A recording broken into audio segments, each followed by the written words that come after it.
bw'oba tona bakuwulira mboozi egenda mu maaso njenji banyumize. Aha.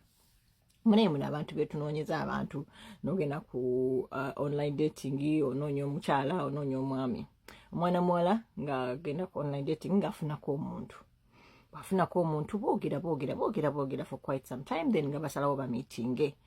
Munnange first date eyo nga namwe bwe mugimanyi nti no bw'ogenda okumiitinga omuntu mubeera tewaliwo kyamaanyi kigenda kubeerawo, however kubeera kwemanya then ne mulaba oba muna vibinga oba ebintu binaakwatagana things like that. Nange omuwala agamba nti buli kimu kyali kitambula bulungi, banyumya bulungi, alaba baconnectinga, and she was like okay, probably next date ejja kubeerayo. Naye buli kimu kitambudde bulungi, bamaliriza buli omu akwata erirye. Muwala akwate kuba addayo ewuwe, omukazi yali abeera yekka, n'omusajja akwate kuba agenda. Muwala atuuka ewaka, she's getting ready about to relax, about to sleep, something like that, kubanga bwali kiro. Munnange afuna akasimu okuva ew'omuntu bwe gwabadde naye ku date. Amugamba yo tuse bulungi, nti naye tuse bulungi, biki amugamba okay. Namugamba munnange nno nfunyemu obuzibu, abantu b'embeera nabo ewaka tebaliiwo, ate ekisumuzo nabadde nakyerabidde, so kati mbadde bwe kiba kisoboka nzije nindirekaawo paka abantu b'embeera nabo banajja kubanga sina kisumuluzo. Omuwala bambi ali so understanding, agamba bannange omuntu gwe mbadde naye atabeereewo empewo biki. Namugamba no problem, nga mu address ng'omusajja agenda ng'omuwala amuggulirawo nga batuulawo mu ddiiro baddamu banyumya they have some drinks. Omuwala nga time egenderera ng'agamba omanyi nkooye nze naye kangende nkole ki, kangende neebake nga gwe bw'olinda abantu bo bwe banaba bazze then it's okay, you can always ugende tujja kwogera. Koye kale omuwala ayambuka mu kisenge kye nga kati bwe yayambuka mu kisenge kye ogenda okwebaka kyeyakola ng'asibawo.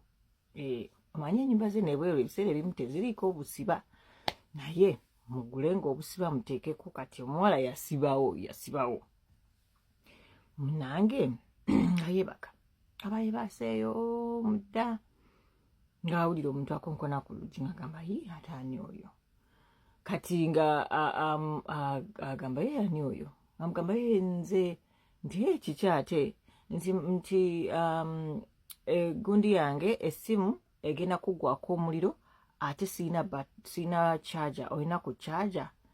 Ng'omuwala amugamba waliwo charger mudiira awo kebeera, waliwo charger. Ng'agenda omuwala addawo yebaka nga wayitawo akaseera ng'omusajja akomawo ng'akonkona ng'amugamba kiki ate, ng'amugamba munange eno charger eno mudiiro tekola, tolinaayo mu kisenge kyo charger, tolinaayo charger mu kisenge kyo. Kati omuwala bw'awulira nti tolinaayo eyo charger mu kisenge kyo n'agamba mu kisenge kyange lwaki oyagala charger mu kisenge kyange.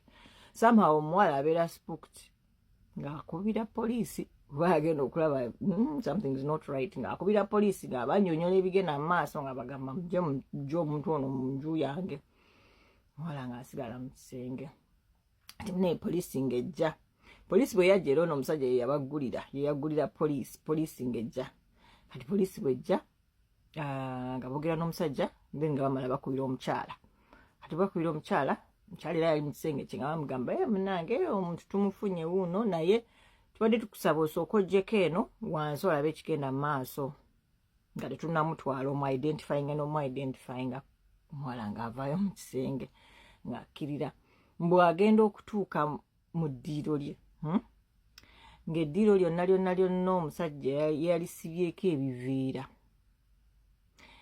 Embumbumbu oba ne kitchen nayo nga yagisibyeko ebiveera, nga waliwo toolbox y'ebintu. Omanyi nga bano abasawo bano aba theatre, toolbox erina ebyo ebintu bwebityo nga eri awo.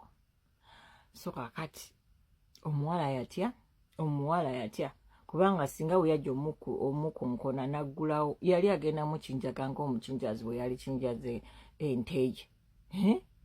Yali agenda ndowooza mukuulamu kubanga eyo toolbox yali yaki alabika yali agenda mujamu olulimi amusaleko ennyindo amusokolemu amaaso kwegamba buli kimu ng'agenda mukaavinga mpola mpola mpola kubanga engeri gye yali asirinzeemu ekifo wali nga yali agenda kubeera ku mudido kubanga waliwo era ne story endala gye nawulirako oli era musajja yasalasala omukazi n'amufumba n'atandika okubeera nga ayita like you know bakwano be oba like abantu b'omukyala ne bajja nga ono abasaavinga kumba abasaavinga muntu gwe yakola ki muntu waabwe gw'abasaavinga omanye omuntu okubeera nti no yasalasala omuntu n'amukolamu ennyama n'akola simanyi mince pies simanyi n'akola bikikogama n'akola fist n'engeri mwoyo omuntu but anyway mubeere very careful naddala mu abanoonya abantu ku mitimbagano mubeere very very careful kuno ku mitimbagano kuliko buli kakica kuliko abalungi kuliko ababi nze okuva lwe nayingira mu mulimu gwe nayingiramu bantu mmwe nze abantu mbatya abantu balwadde abantu batemu obeerawo oyogera n'omuntu omanyi omuntu gw'otasuubirizamu kintu kyonna nga singa oba omukebeddeko ku bimukwatako ne bw'atunula bw'ati odduka emisinde okoma Masaka so bane mubeere very careful naddala mu abanoonya abaana abanoonya abasajja ate abaana ennaku zino muli bulala mwagala bazungu mwagala biki mubeere careful asobola okubeera omuzungu asobola okubeera omuddugavu tekuliko ki abantu kuno ku bitimba babi so be very careful and be safe bw'oba oli out there bw'oba ofunye omuntu ng'oba omugye ku kitimba making sure bw'oba ogenda omusinkana tomusinkana ng'ali yekka tomusinkana we tomuyita wo musinkana awantu nga wali open nga waliwo abantu nti ne bw'anaaba akolodde ojja kukuba enduulu bannange munyamba abantu bakuyambe muwulidde otherwise I love you guys and have a good one and God bless you.